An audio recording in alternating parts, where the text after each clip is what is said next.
Tu savais que quand Tim Burton a choisi Michael Keaton dans Batman de 1989, les fans étaient furax. Le studio a reçu plus de 50 000 lettres de protestation, mais il a quand même gardé la tête haute avec son acteur. Les anecdotes sur ce super film de la chauve-souris, c'est parti, abonne-toi. Jack Nicholson s'est mis très bien avec ce film. Son salaire était énorme. Il avait fait un contrat légendaire. Il touchait de l'argent sur tout ce qui était produits dérivés.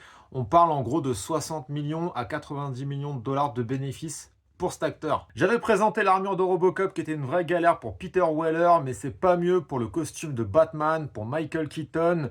En effet, celui-ci était une vraie galère, il pouvait limite même pas tourner la tête, ce qui lui vaut une allure et une dégaine qu'on connaît tous dans ce film-là. Robin Williams voulait à tout prix le rôle du Joker, mais Warner Bros n'était pas d'accord. Ils se sont quand même servis de cet acteur-là pour faire pression sur Jack Nicholson afin qu'il accepte le rôle. L'acteur était totalement dégoûté et il a juré de ne jamais travailler avec ce studio. À la base, c'était Sean Young qui devait jouer le rôle de Vicky Vale, mais elle s'est blessée à cheval juste avant le tournage et Kim Basinger a été appelé en urgence pour la remplacer. Voilà, c'était quelques petites anecdotes sur Batman de 1989. J'espère que ça t'a plu. Si tu en as d'autres, n'hésite pas à me les mettre en commentaire. Et si t'as aimé le film, à me le dire aussi. En attendant, n'hésite pas à t'abonner à ce compte pour lui donner plus de force. Et on se dit à la prochaine. Ciao!